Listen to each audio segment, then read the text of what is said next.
Hi everybody, welcome to another edition of the Prep Sports Show here at the Gainesville Sun. My name is Larry Savage, I'm the high school sports editor here, along with Cliff Olsen, our chief correspondent. And I'm going to start again with high school football as we're winding down the regular season. We only have a few more weeks left in the regular season. Last week I was at Lake Butler and saw Union County clinch their district title, first one since the mid-2000s with C.J. Spiller years. Beating Baldwin 34-7, very convincing win. They were up 31-0 at the half. Pretty much took the pedal off the metal in the second half and eased into that. But a couple of teams from our county, Gainesville and Santa Fe, went to Marion County, tried to pick up some big district wins and weren't able to. Cliff, you want to talk about those? Yeah, like we spoke to last week, we were a little jealous that those big games were played in the Ocala-Star-Banner area. But yeah, Santa Fe, they had a tough one with North Marion. Not a true surprise to me. I mean, Santa Fe not having D.L. Powell, the quarterback in North Marion.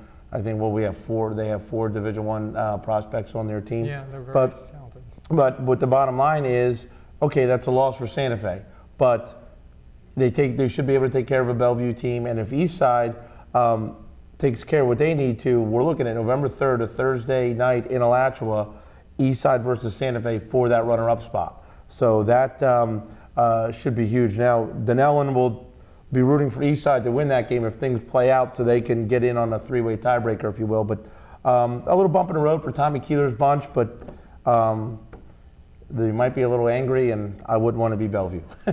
Well, Eastside plays North Marion on Thursday night at Citizens Field, so that should be. We'll see what happens, but right now Eastside is still in the picture in the playoff race. Of course, if Eastside wins that game, they'll throw the big wrench in there. That would throw a big wrench. GHS went to Booster Stadium in Ocala to play Vanguard. Just what I thought it would be, a very defensive game, very close game. Vanguard won 16-14. Tough loss for GHS. They were right in it. It was a late field goal to win it, to beat them. But GHS's goal right now is to forget about that game, try to move forward. They have a big game Friday night. They're playing Madison County, number 2 team in 3A. If they want to get some respect back in the state, beat Madison County, a team which is a powerhouse, they'll get some respect. And their goal is to have another rematch with Vanguard in the regional semifinals. So that's their goal, and we'll see what happens on Friday night with that.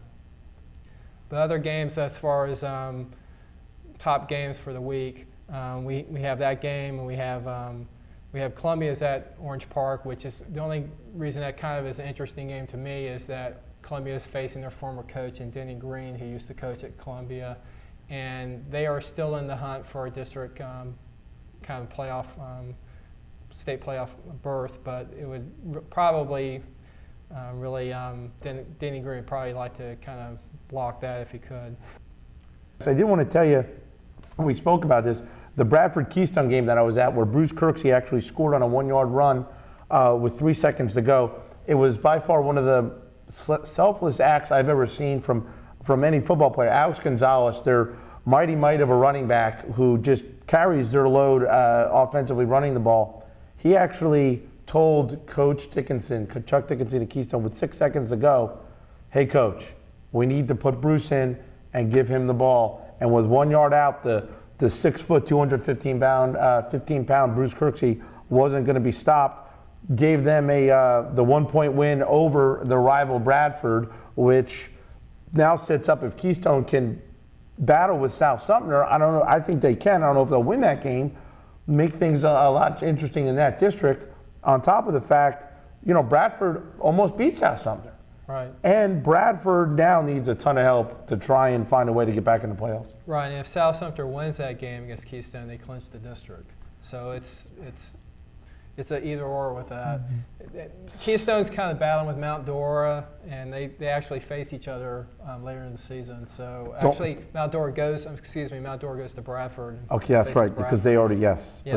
Mount Dora beat Keystone, so they have that edge head to head. But don't count the Indians out, Larry. I just got a feeling. I'm not. It's just be interesting to see how these districts pan out with head-to-head matchups. Oh, absolutely. You win those earlier ones, they really count. And now, Cliff, we're going to turn to volleyball, and Buchholz is going to be hosting Tallahassee Lincoln Thursday night at 6 o'clock at Buchholz. It's for the district final. Buchholz has gone 21-5 on the season. They faced Lincoln during the season, Lincoln and Childs, and won them. They didn't lose one match in district play. So I expect Buchholz to have I expect them to advance and host in the first round of the playoffs. The winner of the districts will host the first round of the playoffs the next week. So both these teams in the finals, they'll be in the playoffs, but the runner-up will be on the road. So you want to talk about some other volleyball matchups? Sure. We mentioned Buchholz losing to PK last week, which PK, a young and talented team, like you've always been telling me.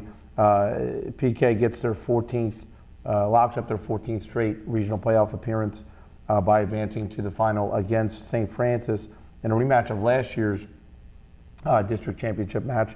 St. Francis actually, and they're in the playoffs for the 6th straight year, but for them to get there, they had to beat Oak Hall last night at a game you were at, and from what you told me, I mean, it's still staggering numbers. Veteran coach Carrie Martin and Oak Hall misses the playoffs now for the first time since '93. That's ridiculous. On top of the fact, when you said she told you this was the first time her team didn't make a district championship match for the first time since '88. And how did she go about explaining all this to you? She had to go to what? She had to go in her office and pull out banners that normally would be in gyms, but Carrie Martin has been there for 25 years. She has so many banners and that they had to store it in her office. More than 500 victories. That's what happens. That's sometimes. what happens. Yeah. So. But then we have Trenton and Bell in a good rural type rivalry matchup. Those schools, there's no love lost between those schools in anything they play. We have Union County versus Chief One at Newberry tomorrow, and then we have Santa Fe and Keystone. The last time these two teams played in the regular season actually went 5 sets, excuse me. Keystone's at home, and they are hosting this based on the fact that they won the district title in the regular season. So it'll be interesting to see with Belinda Phillips' team, Keystone 2 losses, what they do against Michelle Falk's Santa Fe team tomorrow. Yeah, and we have golf results as well. We have some teams going to state. Absolutely, two girls teams going to state. The Oak Hall girls team is going to the 1A state tournament for the 4th straight year. This is their 2nd straight regional title that they captured. Then we have the Buchholz girls going. They were the runner-up in their region, but they're because the top 2 teams in a regional golf tournament, both of them go to state. They're going to state for the first time since '02. We had a couple that won individual titles. Yes, Taylor Thompson was 2nd for Oak Hall as an individual, but Tatiana Pineda, who we talk about all the time, she won. She was the first Buchholz girls golfer to win an individual girls title since Caroline White in '02, so that was a big deal for her. And then we have GHS's on the boys' side. GHS's Purity and Kim. He qualifies as an individual for GHS, so he's going to state as well.